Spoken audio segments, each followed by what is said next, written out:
And we are keeping a close eye on Debby. This is a live look. This is our storm tracker. That is Amy Wilmoth, who is out there on the roads. We are keeping an eye on this storm as it hits our coast all the way down to Jacksonville. In just the past couple of days, in just the next few days, I should say, Debby will be on our doorstep. This is the latest forecasted track. We expect up to 10 inches of rain here in North Carolina. And within the last 40 minutes, parts of the North Carolina coast were placed under tropical storm and storm surge watches. Much of our area is under a flood watch now. Tomorrow through Friday, we are not under a state of emergency just yet, though Governor Cooper says emergency officials are on high alert. Thanks so much for joining us here at 5:30. I'm Lena Tillett. And I'm Dan Haggerty. So this is what we refer to as an all hands on deck kind of situation for our team here at WRAL News. We are here to make sure that you're prepared, of course, and to keep you up to date from the moment this storm arrives until the cleanup is complete. Meteorologist Amy Wilmoth, as we said, is live on Debby Island, tracking where Debby is now. Let's begin, though, with meteorologist Kat Campbell in the WRAL Severe Weather Center with where the storm is headed next. Kat. Well, it is a slow mover. It's going to take a long time to get to its next destination. It's just moving at 6 miles per hour. We start to see some of the rain bands in our area tomorrow, but already we have parts of the North Carolina and South Carolina coast that were just added within the past 30 minutes to that tropical storm watch in yellow. This does include up to the Cape Fear area along the North Carolina coast. Debby is about 30 miles southeast of Valdosta, Georgia. It's moving at about 6 miles per hour to the northeast right now, and as it recurves inland as we get into early Thursday, it could be a tropical storm. That's the current forecast from the National Hurricane Center. Not out of the question that it could be a weak hurricane. Either way, the impacts here are the big story, and just how much rain is going to fall. It's going to move a very short distance over 48 hours here, and that's why rain is a concern. But with the new track, I wanted to outline it's to the right of the center of the storm where you've got the risk of an isolated tornado spinning up. We've seen some of that already today in parts of Georgia, with Savannah under a tornado warning earlier, so that's a new concern that we're going to be keeping our eye on as this track has even the most subtle of shifts. Lena and Dan. A very important part. Kat, thank you. We will take you live to Georgia now. This is where the rain has been coming down pretty hard. Meteorologist Amy Wilmoth is there in the WRAL storm tracker, headed from Debby Island to Savannah, where Kat was just mentioning a tornado warning happened earlier today. That's right. Just a short time ago, we were under a tornado warning. That has been allowed to expire, getting a little bit of a break, but we did drive through a pretty strong rain band just a short time ago. Take a look at this video that we shot as we were driving through Savannah. The rain was coming down very heavily, and very quickly the roads started to get covered in water. This is expected to be historic rainfall for this area. 10 to 20 inches of rain expected.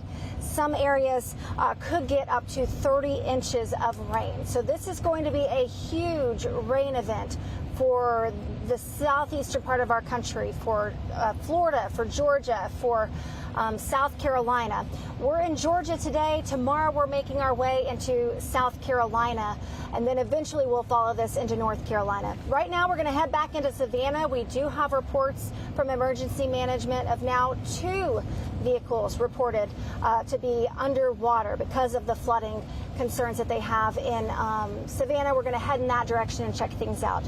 For now, live in the WRAL Storm Tracker, I'm meteorologist Amy Wilmoth. Thank you, Amy. Meantime, NCDOT is getting ready as well for whatever Debby ends up bringing our way. So today, crews are out getting prepared. That means gassing up their chainsaws, making sure that all of their equipment is in good working order.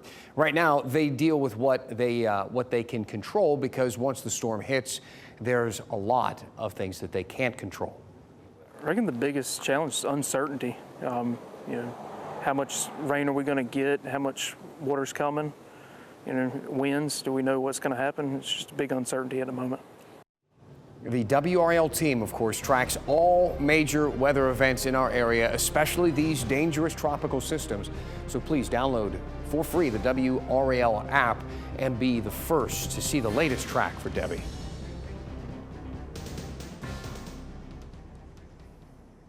look to our south. This is Jacksonville, Florida. You see the clouds overhead there.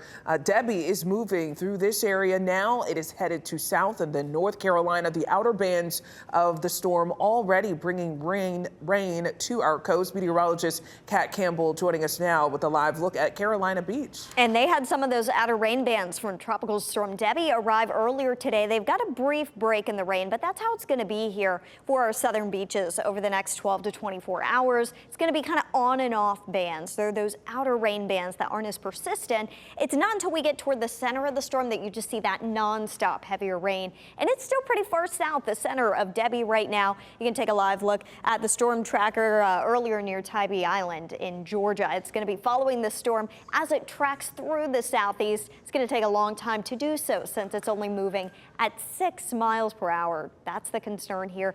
Another slow mover. We do have tropical storm watches that were posted up to the Cape Fear area, the North Carolina coast, and Myrtle Beach now under a tropical storm watch as well. Charleston, Savannah under the tropical storm warning.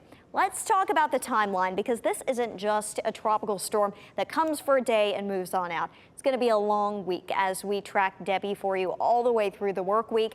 Debby's initial rain bands are really going to be pushing in tomorrow, especially during the second half of the day. And then we are going to see rain bands from Debby all the way through Friday. The heaviest of the rain should come late Wednesday through Friday. The flood risk really picks up Wednesday through Friday in our area as well. The gusty winds should be Thursday and Friday, and right now it looks like winds could gust up to about 40 miles per hour. The power outage risk has increased in part of our viewing area, though. Meteorologist Mike Mays will have a town-by-town look at the power outage potential coming up at 6 o'clock. The tornado threat, we'll watch that later this week. A low threat, but definitely not zero, since part of our area is likely to be on the messy side of the storm, especially east of Raleigh. Rainfall totals, town by town, these numbers are really impressive, unfortunately. 7 to 10 inches possible in the southern part of our viewing area. 5 to 7 inches in the Triangle and Rocky Mount, 4 to 6 inches toward the Virginia line. Those numbers will continue to be updated over the next several days, so keep checking in for updates as we really pinpoint those rainfall totals for you. A few showers out there right now, nothing concerning really on the radar at this point. And as we head into the late night hours, I do think things will quiet down on the radar for us, but still cloudy. You can see that cloud shield from Debby is definitely already here. Those are the clouds that you see out there today. Tomorrow we should be good for the morning commute. I think it'll be quiet, but by the evening commute, we've got some of Debby's rain bands moving in. Could be some pockets of heavy rain, but the heavy rain should really begin to ramp up during the day on Wednesday for us. You can see that heavy rain already for the morning commute, potentially in Fayetteville, and that's with us during the afternoon. This is as far out as this high resolution model goes, but we'll have a new run of that tonight, and that model in particular always does a really good job once we get closer to another landfall of a tropical system. So check in for an update with Mike on that tonight.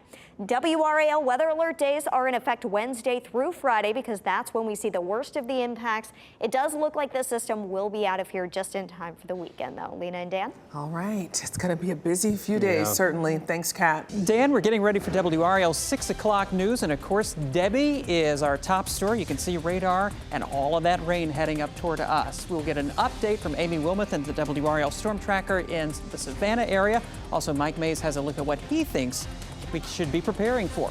All next on WRAL News at 6. And breaking in the last 20 minutes, Governor Roy Cooper has declared a state of emergency ahead of Tropical Storm Debby. Hello, everyone, and thank you for joining us. I'm Deborah Morgan. And I'm Gerald Owens. We have our first flood watch in our area and new video from Florida showing what this storm is capable of with flooded roads and homes.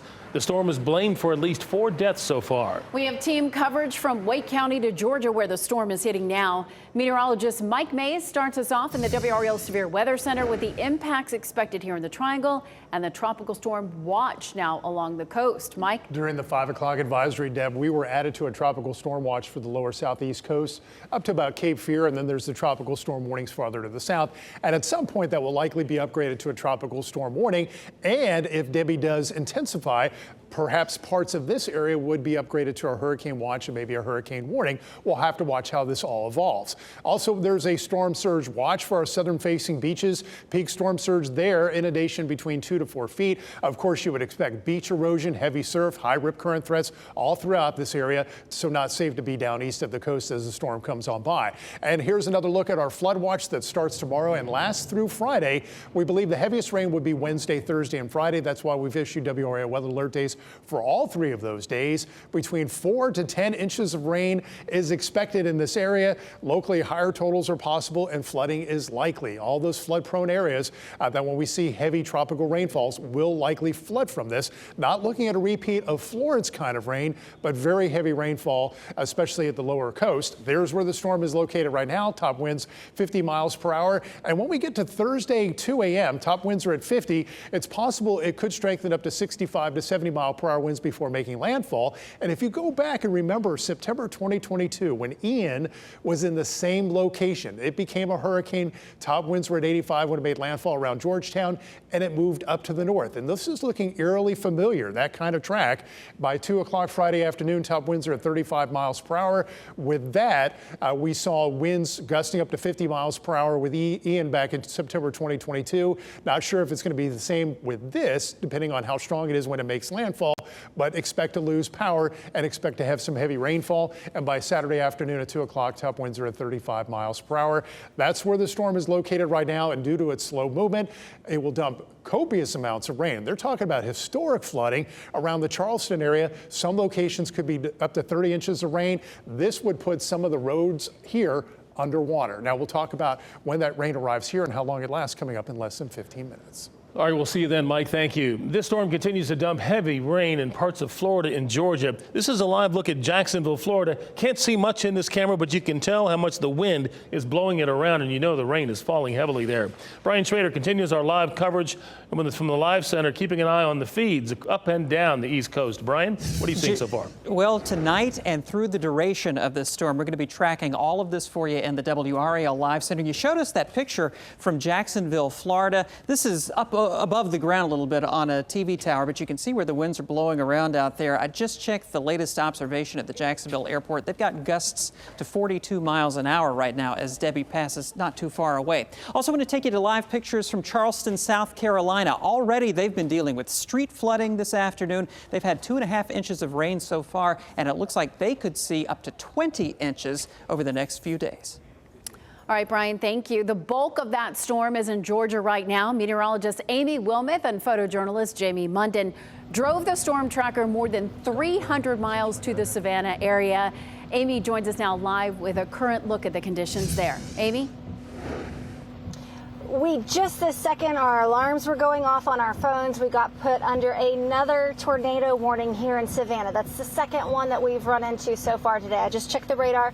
We're good to go for now, but I did want to show you what the road looks like here. We came to this area because we heard about a car stuck in the water. There's actually multiple cars stuck in water, and we came across this area that we can't pass because it's covered in water. So they're already seeing roads covered in water, and this is with 4.5 inches of rain. And we're talking 20 inches, isolated 30-inch totals possible. So this is going to be a huge event. We did have video taken a short time ago with one of the first rain bands as we were driving through Savannah. It was tough to navigate the roads. They were getting covered in water quickly, and it was very, very windy. So far, the strongest gust we've had that I've seen on our weather station here on the storm tracker has been 35-mile-per-hour gusts. So we have had some gusty winds, but I do think that the bigger threat here is going to be all of the rain. We're actually now under a flash flood warning until 11:30 tonight. That's the longest flash flood warning I've ever heard of, but that's because things are not going to get better here anytime soon. We'll bring you more updates as we drive through Savannah, and eventually we're going to make our way back to North Carolina as Debby nears the North Carolina state line. All right, thank you, Amy. We could see power outages over the next several days from this storm. Duke Energy Progress is preparing for any problems in their coverage areas of North and South Carolina. WRAL's Chelsea Donovan is live in Raleigh tonight with how state and local emergency crews are getting ready for this storm. Chelsea? Yeah, so Gerald, I spoke with state, local authorities as well as Duke Energy today. And of course, all of them spent the weekend getting those resources together. They're ready to respond. And of course, their main concern is those torrential rains leading to flooding.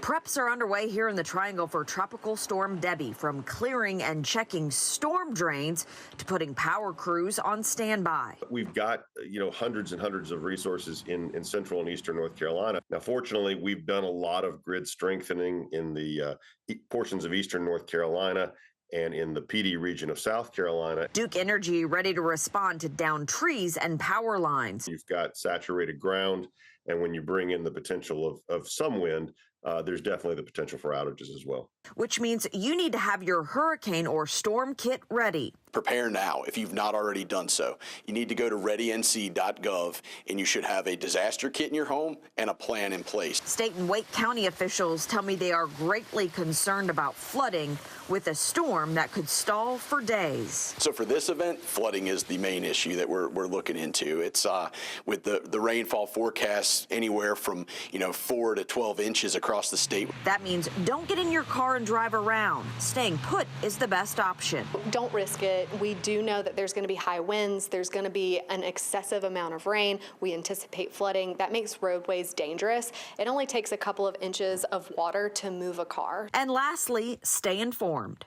If you don't have emergency alert capabilities activated on your phone, go ahead and turn those on. All right, we've said it before and we're going to say it again. Don't drive through standing water. You're always going to avoid downed trees and power lines. Simply report those to authorities. We're live in Raleigh. Chelsea Donovan, WRAL News. Today, Governor Cooper spoke on MSNBC, saying officials across North Carolina will be prepared for potential impacts. Well, first, we're offering assistance to our southern neighbors if they need it. And as long as we don't need it in North Carolina, we expect some flooding to occur in our southeastern counties. I'm in constant touch with our emergency management officials. I think we've got one of the best teams in the country. Once we learned about the new watches, we sent a push alert to your phone. Download the WRAL News app to receive updates throughout the day on breaking news